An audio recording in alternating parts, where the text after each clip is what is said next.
사랑하는 우리 성도님들 모두 건강히 잘 지내고 계신지요? 오늘도 우리가 함께 받는 이 말씀을 통해 또 말씀을 따라 우리가 기도할 때에 우리의 삶에 큰 힘을 불어넣어 주시는 하나님의 그 은혜가 우리 성도님들 한 분 한 분 가운데 함께 하시기를 간절히 소망합니다. 오늘 저희가 함께 받는 하나님의 말씀은 사사기 3장 1절에서 11절의 말씀입니다. 제가 하나님의 말씀을 받들어 읽겠습니다.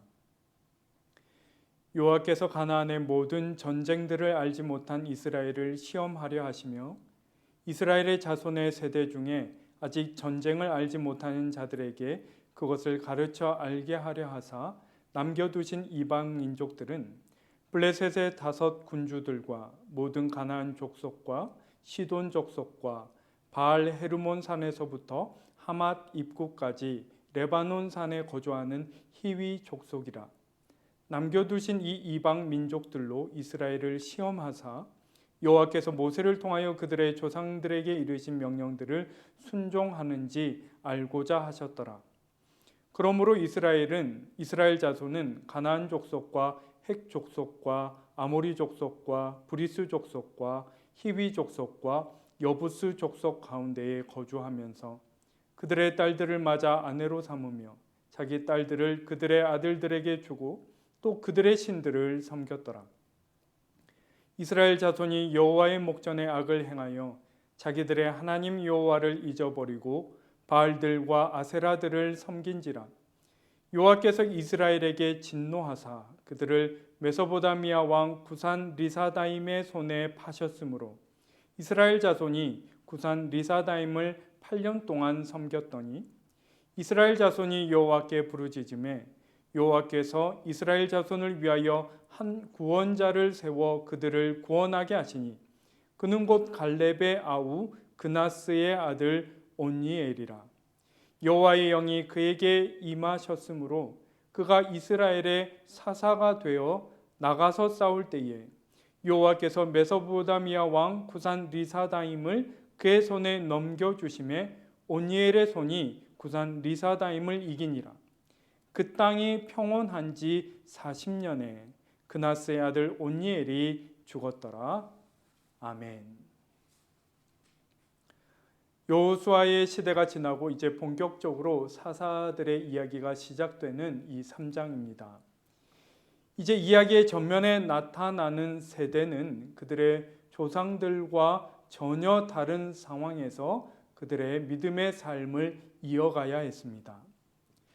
모세와 여호수아로 대표되는 전 세대는 출애굽을 통해 또 이후에 광야 40년 그리고 가나안 정복 전쟁을 통해서 하나님의 임재와 하나님의 그 기적적인 도우심을 생생하게 목격했던 여러 믿음의 그 실족함이 있었음에도 불구하고 하나님의 현존을 그 하나님의 살아계심을 함께 하심을 부정하기가 어려운 그런 세대였다면 지금 이 사사기를 지나는 이 세대는 그런 생생한 하나님 체험을 갖지 못한 오히려 믿음의 신실함이 요청되는 그러한 세대라고 할 수 있겠습니다.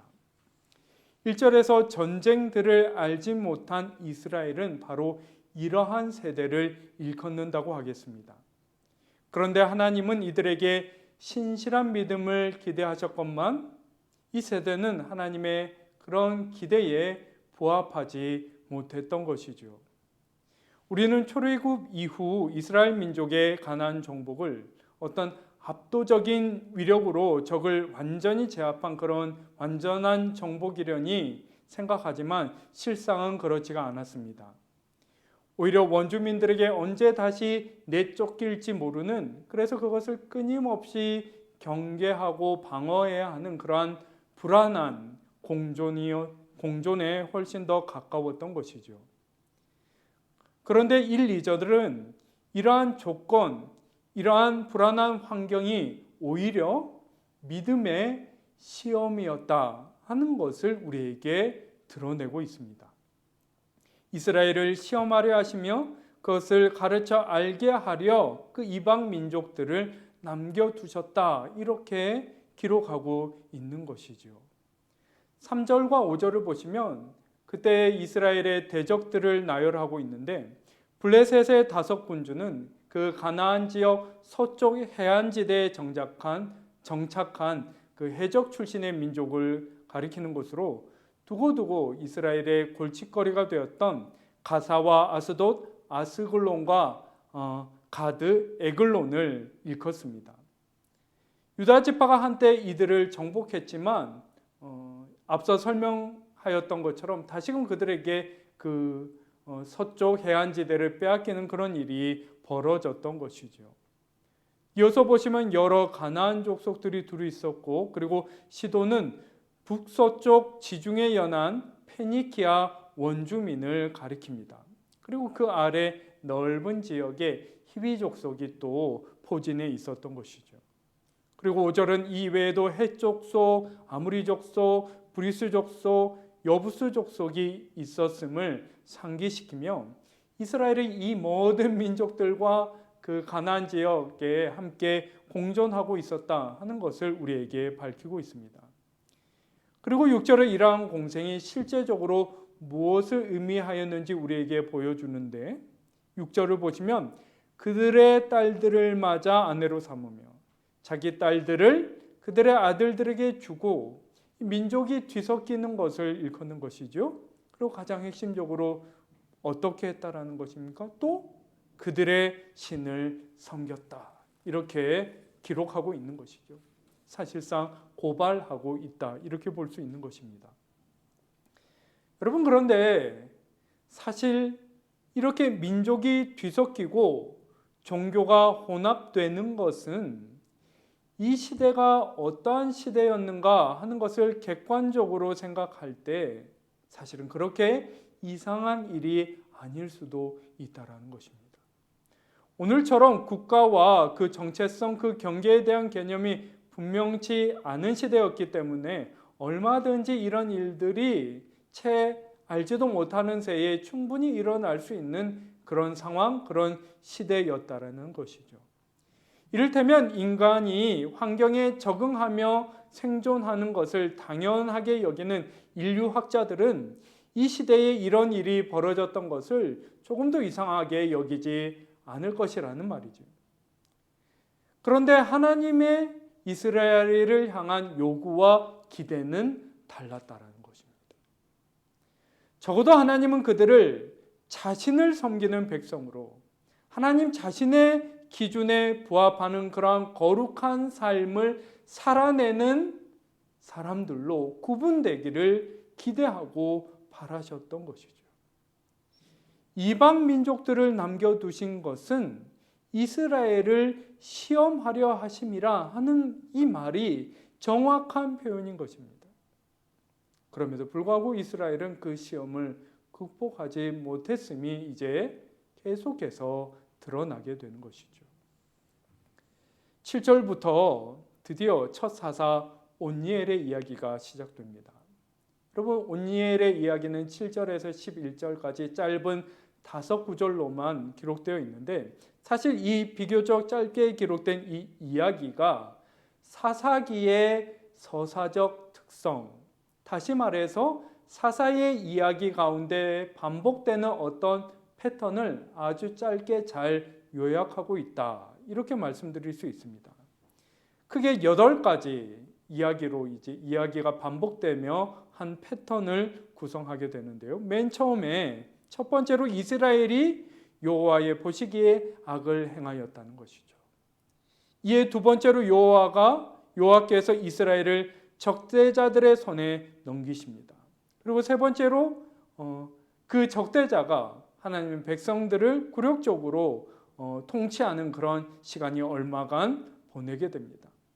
네 번째로 그 아래 그 대적의 통치 아래 고통받던 이스라엘이 여호와께 부르짖는 것이죠. 다시금 하나님을 기억하고 얼마간 하나님께 마음을 돌이키는 그런 일이 일어나는 것이죠.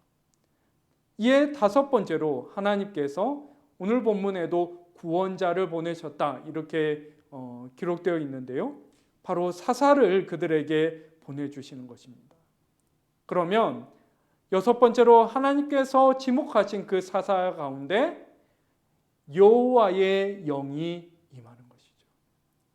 사사의 그 생각과 의지가 하나님의 뜻과 계획과 의지에 부합하는 사사의 영에 하나님의 영이 충만하게 들어서는 그 변화가 그의 존재 안에서 벌어지는 것입니다. 그리고 7절에 어떻게 하는 것입니까? 여호와가 그 사사를 통해서 마침내 대적자들을 물리쳐 주시는 것이죠. 그리고 8절을 보지, 8번째로 이스라엘 가운데 얼마간 평화의 시기를 갖게 된다. 이러한 패턴이 사사를 통해서, 사사기를 통해서 계속해서 반복되는 것을 우리가 이제 살펴보게 되는 것입니다. 여러분, 사사 온니엘의 이야기에서 이스라엘의 죄의 핵심은 7절에 기록된 바 그들이 하나님 여호와를 잊어버리고 바알과 아세라들을 섬긴지라 하는 바로 이것이죠. 여러분, 바알과 아세라는 비를 내리는, 비를 허락하고 또 그래서 많은 곡식을 얻게 하는 풍요의 신으로 보통 함께 부부신으로서 함께 언급되곤 합니다. 바알은 그 고대 근동의 그 여러 신들의 아버지처럼 여겨졌고 아세라 역시 수많은 신들의 어머니처럼 여겨졌고 특별히 아세라는 그래서 다산의 신으로 그렇게 여겨졌습니다. 여러분, 여기서 혼합 종교의 본질, 그 특성을 한번 짚고 넘어가는 것이 필요할 것 같습니다. 여러분, 사사기 뒤편 그 17장에 보시면 이 당시에 혼합 종교가 실제로 어떤 양상으로 이루어졌는지를 단적으로 보여주는 한 이야기가 기록되어 있는데, 제가 여기서 짧게 그것을 말씀드리면 야훼 하나님을 섬기는 미가라 하는 집에 개인 성소가 있는데 이 사람이 야훼 하나님을 섬기되 어떻게 섬기는 것입니까? 다른 우상을 그 개인 성소에 모셔놓고 그 우상을 하나님이라 여기며 그렇게 섬기는, 우리로서는 좀처럼 이해하기 어려운 그런 일이 벌어지는 것을 실제로 사사기 17장이 기록하고 있는 것입니다. 여러분, 그 10계명의 1, 2계명을 보시면 나 외에는 다른 신들을 내게 두지 말라 1계명 이렇게 말씀하고 있죠. 그리고 2계명에선 또 뭐라고 말씀하십니까? 너를 위하여 새긴 우상을 만들지 말라. 그리고 그 어떤 것의 형상도 나를 가리켜 그 어떤 형상도 만들지 말라. 이렇게 금하는 1, 2계명인데 이러한 혼합 종교의 맥락에서 보면 이 10계명의 1, 2계명이 얼마나 구체적이고 실제적인 금지 사항인지를 우리가 생각해 볼 수 있는 것이죠. 그렇다면 여러분, 이 혼합 종교의 핵심이 무엇이겠습니까? 풍요만 보장한다면, 바램만, 내가 바라는 바만 이루어준다면 사실 그 신이 누구여도 상관없다. 여러분, 혼합 종교의 그 가장 밑바탕에는 이러한 그 어떤 믿음이, 왜곡된 믿음이 자리 잡고 있다고 할 수 있겠죠. 이스라엘이 지금 매우 불안한 현실 가운데서 받은 시험의 핵심은 바로 풍요와 하나님 사이의 선택이었다. 이렇게 볼 수 있다라는 것입니다. 여러분, 삶의 조건이 정말 궁핍하고 그래서 사는 것이 구차할 때는 이것이 가장 큰 시험이 될 수 있는 것이죠. 하나님이 원하시는 삶을 살다 보면 삶의 다른 필요는 그분이 돌보아 주실 것이다 하는 그 야훼 신앙의 막연함보다는 지금 당장 내 필요를 어느 정도 정성만 들이면 들어주는 그 이방 신이 훨씬 더 가깝게 다가오는 것입니다. 여러분, 반면에 율법의 핵심은 무엇입니까?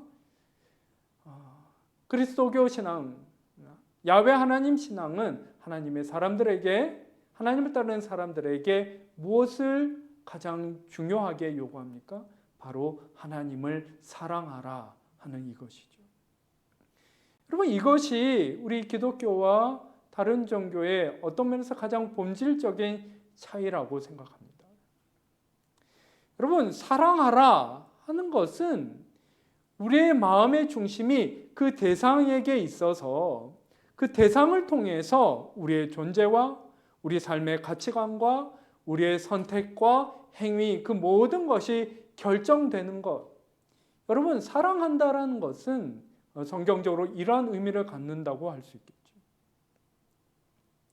이를테면 이 시대 다른 종교는 진짜 사랑의 대상은 풍요이고 신은 단지 그것을 가져다 주는 존재인 반면에 그것이 너무나 당연하고 자연스러웠던 그 시대에 야훼 하나님은 자신의 백성들에게 아니, 너희의 진정한 사랑의 대상은 풍요가 아닌 내가 되어야 한다. 너희는 먼저 나를 사랑하라. 이렇게 요구하는 분이셨다. 이렇게 말씀드릴 수 있는 것이죠. 하나님의 사람들의 마음이 한 분 하나님을 향한 사랑에 충만한 것, 그것이 최우선이 되는 것, 그리고 나머지는 그 이후에 결정된다는 것이 바로 야훼 신앙의 본질이자 핵심이자 가장 중요한 강조사항이었다. 이렇게 볼 수 있는 것입니다. 사사시대는 이를테면 하나님의 사람들에게 당신의 사랑의 대상은 진정 누구인가를 끊임없이 묻고 또 묻는 그러한 시험을 지나는 그러한 시대였다. 이렇게 말할 수 있는 것이죠. 사랑하는 여러분, 그렇다면 우리의 경우는 어떻습니까? 우리는 이 시험에서 정말 자유롭고 당당하다고 할 수 있을지요. 어쩌면 우리도 이 코로나의 제약과 결핍 가운데 사랑의 대상을, 우리 마음의 그 진심 어린 사랑의 대상이 정말 누구인지를 묻는 그 시험을 지나고 있는 것은 아닌지 생각해 보게 됩니다.